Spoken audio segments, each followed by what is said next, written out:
Hello and welcome to today's video. Happy New Year. When you guys see this, it'll either be January 1st, probably the 2nd. So happy New Year. I hope that everyone is doing well and your year is off to a great start. I for one am happy to see 2020 gone. I thought today would be as good a day as any to start my declutter series. I have a lot of things that I just need to get rid of for one reason or another. From things that are just straight up expired to things I just am not interested in anymore. So if you're interested in declutters, I hope that you stick around, subscribe so you don't miss the next installment of my declutter series. I'm gonna go ahead and get started. I've been shopping a lot and now I need to kind of make room for all the new stuff that I have. A lot of things have just kind of been slowly shuffling out of my collection, and I thought I would share with you some of the things that are leaving. I'm not going to show all of it because literally I have like 2 boxes of mainly palettes that I'm just not using anymore, but I thought I would share with you some of them. If that's something that's interest to you, then definitely stay tuned and let's get started. I have quite a bit of Too Faced palettes, but there are some that are just going to be exiting the collection, girl. I gotta get rid of them. I don't reach for them, and some of them, the quality is just not what it used to be, so they are going to be leaving. But one of which pains me is the Too Faced Peanut Butter and Jelly palette. I really love the color story here, but I just didn't utilize it enough, and frankly this is an older palette, 2015, so it's time for her to go. It's just some really beautiful neutral shades. It has peanut butter, which is pretty iconic for them. It has Nuts About You, which is a great warm brown.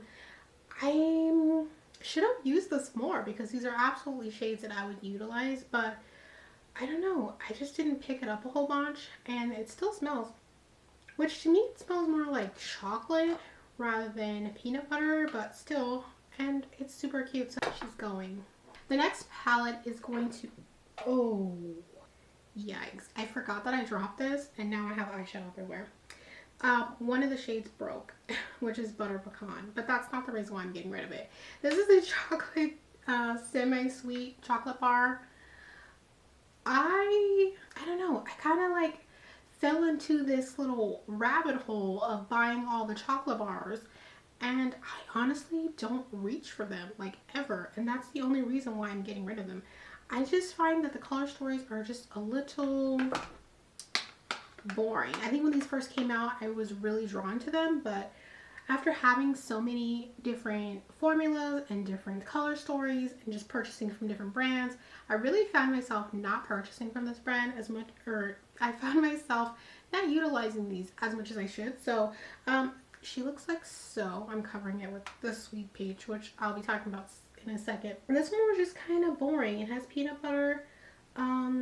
Blueberry Swirl was kind of a letdown. It's not very pigmented, but even more so than that is Pink Sugar, which people were like, it's a topper.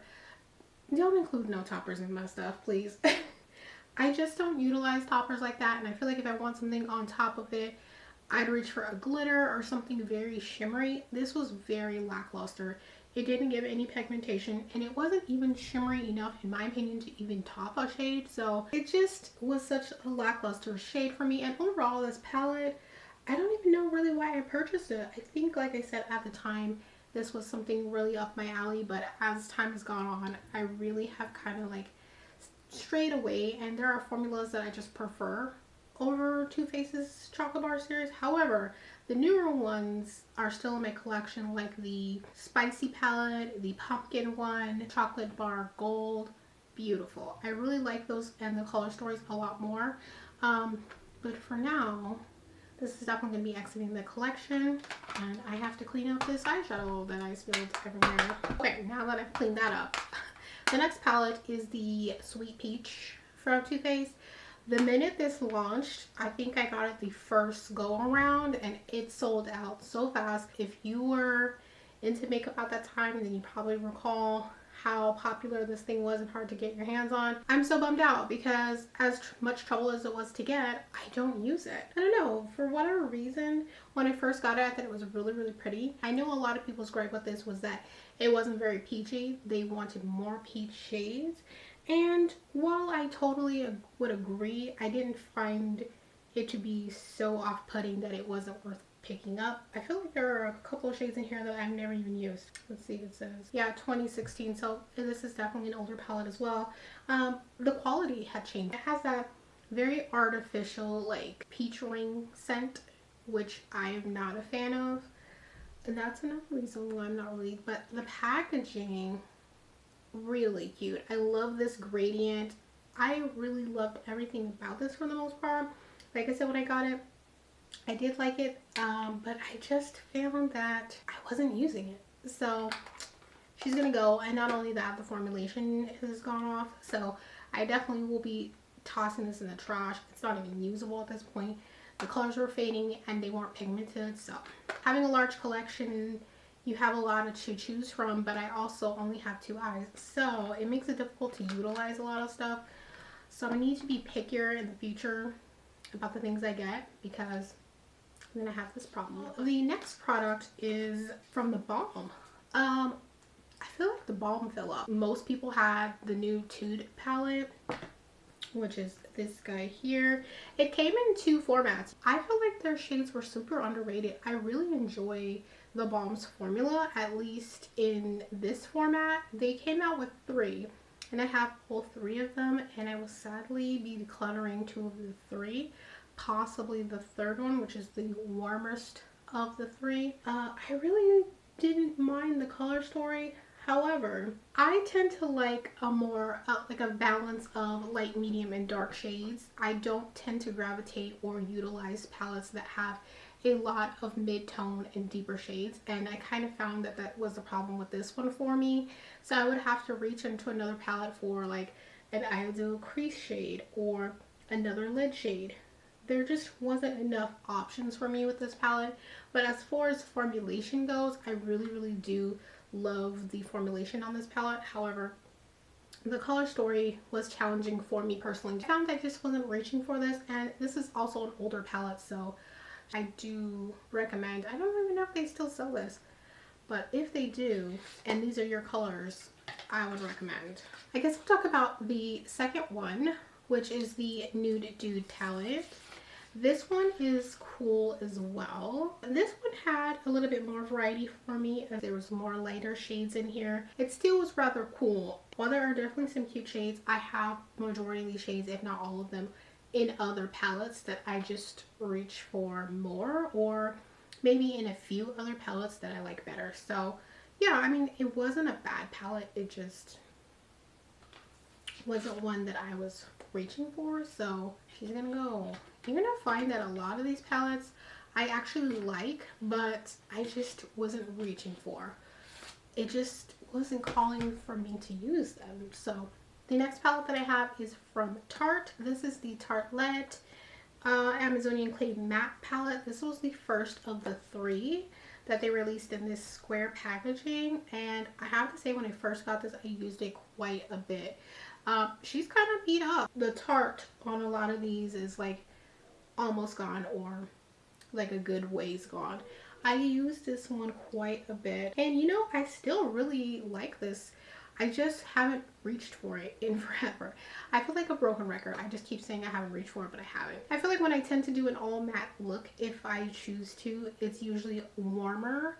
And this is great because obviously you can mix it with your favorite shimmers. It is on the older side. I don't even know exactly when this came out, but it's definitely an older palette. So I think I'm going to be getting rid of this one as well. Now that I'm looking at it, I'm like, oh, I kind of like it because it has the purpley tone row here in the middle. I'll let you know if I end up decluttering it. Maybe I'll play around with it a little bit more and see if the formula has changed at all. But like, I haven't even used it in so long to tell you if the formula is different at all. So I don't know. We'll see. I have 2 from Lorac. Or is it Lorac? I can't even remember how you say it. I have 2 and I'm getting rid of. I really enjoy the Lorac formula. I think they make some really amazing shadows. I just feel like, I don't know who's in charge over there, but they don't come out with enough things that get your attention, inspire you. I just feel like they're so blah, you know? But the formulation, yes ma'am. Lorac has great formulation in my opinion. I really enjoy their formula. This is actually used, you know, for me. It was used quite a bit. I really enjoy the mattes as well as the shimmers, and it was a good selection. However, I tend to go for warmer shades in my crease. I just feel like they complement my skin tone a lot better. So if they had included just one warmer toned shade that was more reddish or orangey, that would have made this a little more versatile.